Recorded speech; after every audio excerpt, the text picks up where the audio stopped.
What's up, everyone? Lance Hedrick here, and today we're going to talk about the MOMENTEM dual burr grinder.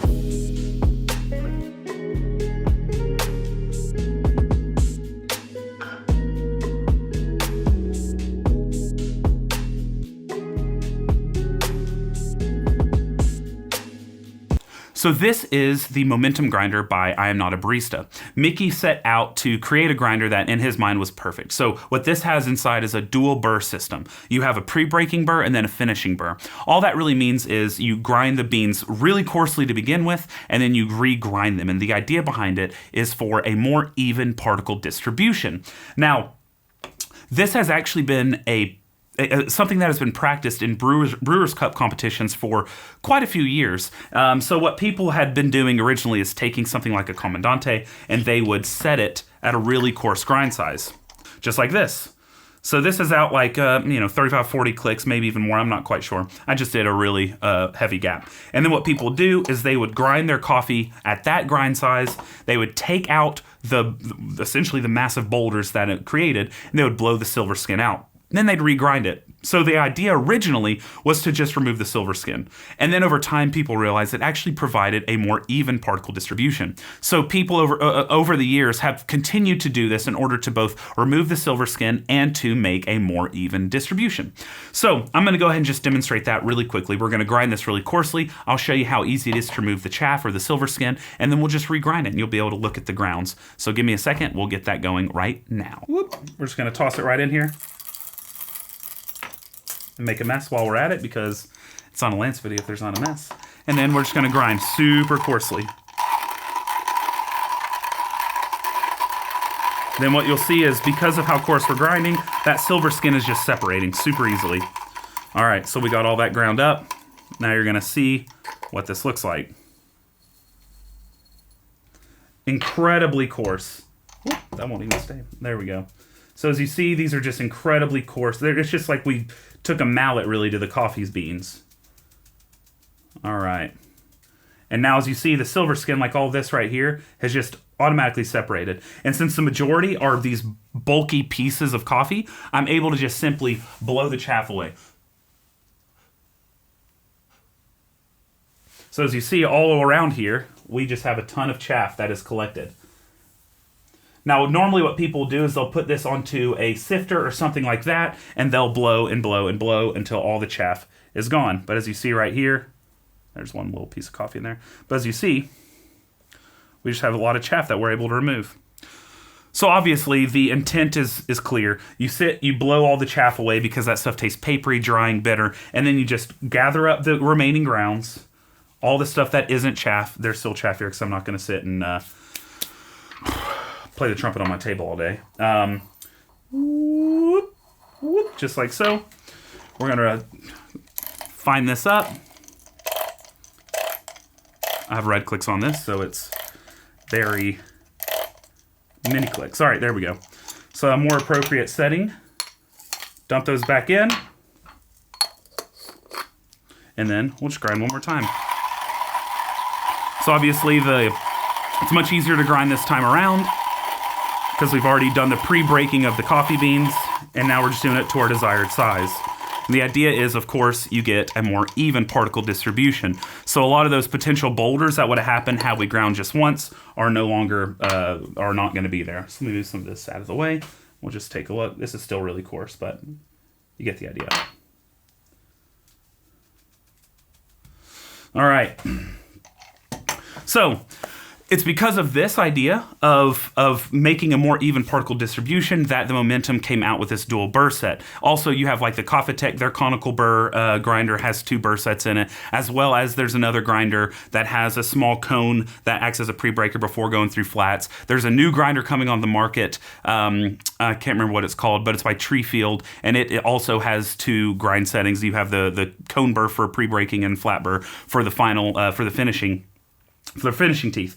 So this is kind of that same idea. Of course, with this, you don't get to remove the chaff in the same way that you would manually regrinding your coffee, but the idea is there. You're able to, at one time, grind your coffee through the pre-breakers and into the final one. Anyway, let's go ahead. Let's take this apart and take a look at it, see how the parts are made, see if, how they all fit together, and if this is a grinder that you might want.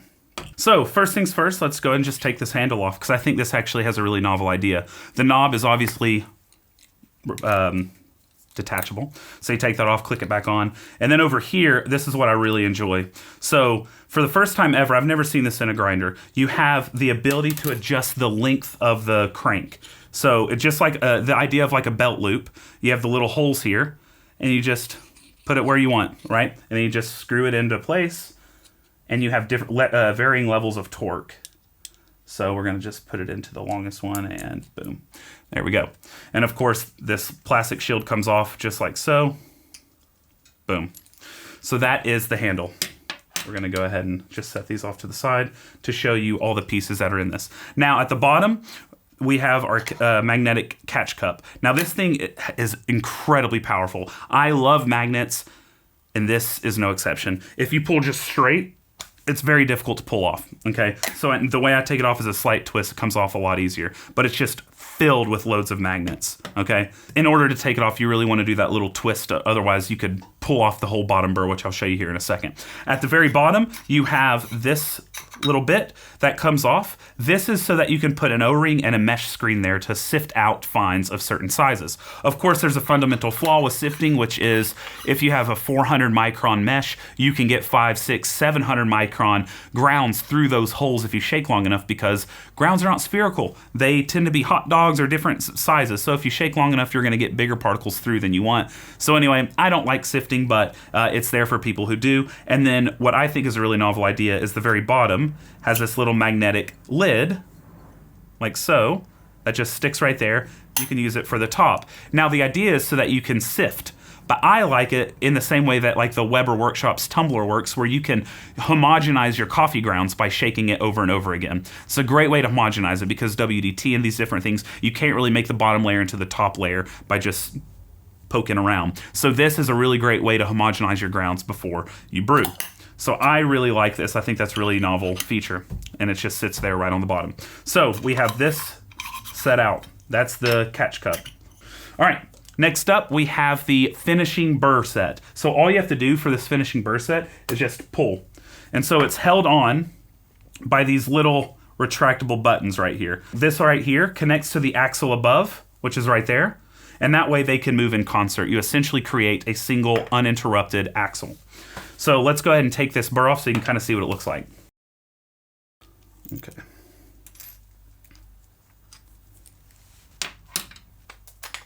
Okay.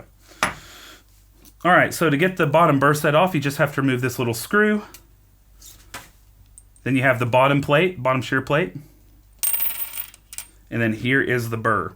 Now this is a very unique looking burr, as you can probably tell. It doesn't look like the typical hand grinding burr, and it's because this is just the finishing teeth. This does not have the pre-breakers on it because there's no need. The pre-breaker is higher up in the grinder. So as you can see, this just has an elongated finishing teeth set.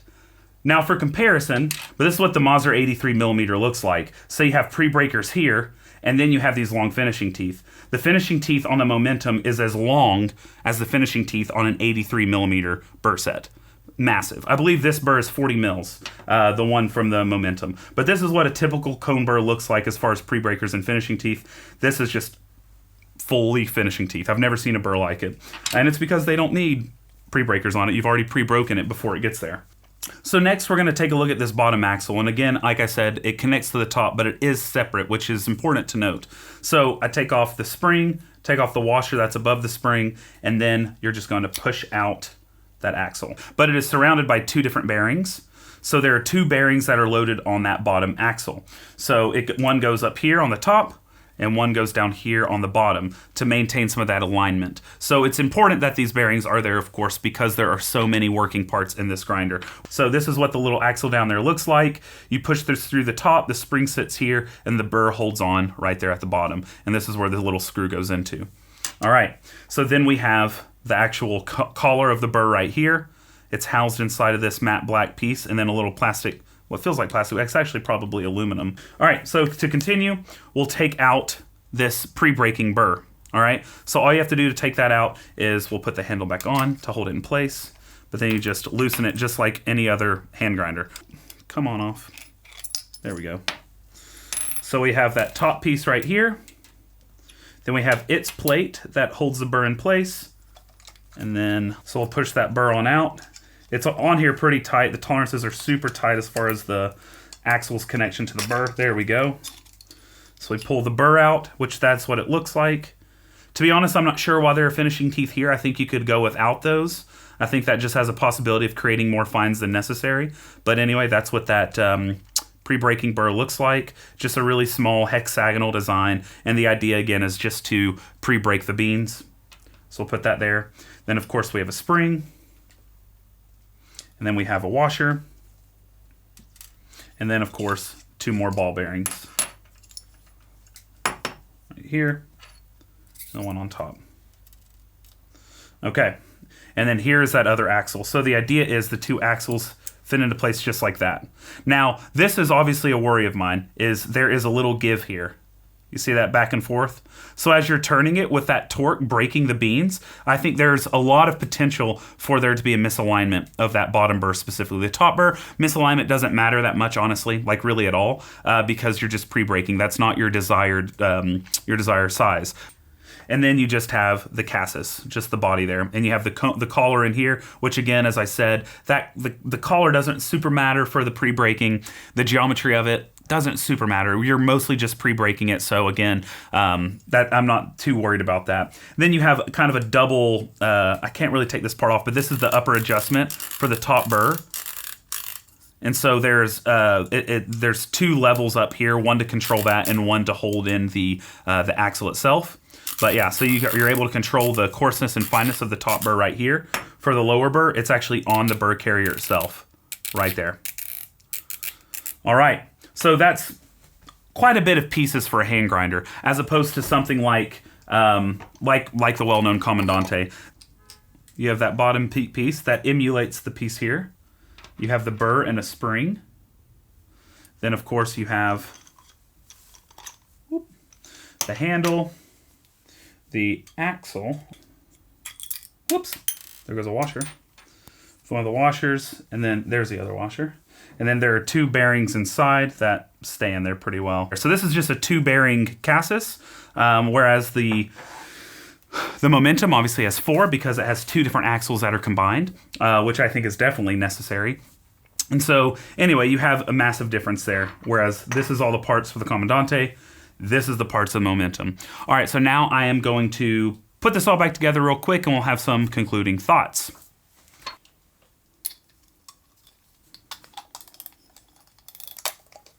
There we go.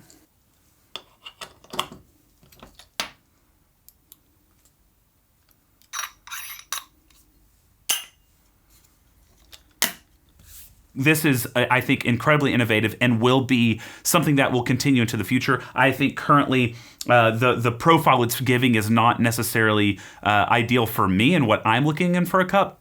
It definitely centers on sweetness and on body, but it's kind of similar, in my opinion, to the cups I get from like a Kinu M47. That being said, I do absolutely love the external adjustments on both top and bottom. There's a lot of playing to give, and honestly, I've probably not been able to play with it enough to truly unlock all of its potential. Again, this is not the final design, and in fact, there is another burr I was going to show you. They're still playing with some of the finishing burrs. This was, it's still magnetized. This was the finishing burr not too long ago. So they're still making a lot of changes to this. So this is not the final design. Again, I just wanted to reiterate that this is still a prototype. Now, final questions that I'm sure you're asking is, how does it grind as far as the difficulty, and what is kind of the range that you can do on this? So essentially, this can go as coarse as you want it to, obviously. You can just continually loosen the pre-breaking burr or the bottom burr in order to make it as coarse as you really want. Now, for fineness, this is not made for espresso, essentially. You can do coarser styles of espresso, but if you're a light roast drinker and are only wanting to do 9 bar shots of espresso, this is not the hand grinder for you, at least in its current phase. And grinding for espresso is quite difficult. In fact, I'm going to show you just real quick what it looks like to grind for espresso. And it was this grinding for espresso that actually broke the previous prototype, and it's because I had a light roast that I was grinding and the torque was too much for that for the connection at the bottom, because the materials weren't as tough as they are now. All right, so I've weighed out 20 grams of a lightly roasted Colombian geisha. I'm gonna pour this in. Whoops. Now, as you can see from the top, we're actually already almost to capacity with a 20-gram dose. Depending on your coffee, you can get 30, 35 grams in here, obviously depending on the size of the coffee. But this is 20.46 grams. But how are you all doing today? You having a good day? You sitting at home brewing a cup of coffee, watching me grind while I look into your souls? That's nice. I love having this time with you all. During this time, I'm going to ask, if you've made it this far, go ahead and hit subscribe, hit the like button, leave a comment, check out my Patreon, do all the deeds. Oh, this is actually almost done. It's at 46 seconds. All right, so that would not be able to make espresso, to be honest with you. So I could go down finer, but this is, that's quite coarse actually. So as you see, there's wobble there, and that is because of alignment issues. So there's a little bit of wobble there, which is going to cause some, that's probably why the burr rub is happening before we're at the finest setting. I think this is something else that's probably going to be fixed before the final run of these, but that is something to be aware of. This does not seem to be an espresso-focused grinder at all. It's definitely a filter-focused grinder. But I'm sure with the final ones, as long as the alignment is improved, you will be able to have espresso fine powder. I highly doubt it'll ever really get to Turkish. I would be kind of worried about that just in general with what happened to the first prototype that I had, or at least the pieces from the first one. Going really fine with lighter coffees, it has proven to be a little bit difficult. I am pretty surprised that this only took 45 seconds. That's pretty impressive, actually. This is a very bold decision for Mickie to have made, and I am here for the advancement of this. Of course, like I showed, there's a lot of working parts in it, which can be a little bit difficult, but anyway, so thank you, Mickie, for letting me try this out. I'm excited to see the advancements that you are making and will continue to make until the final launch, but until that time comes, I hope that you all brew something tasty today, and cheers.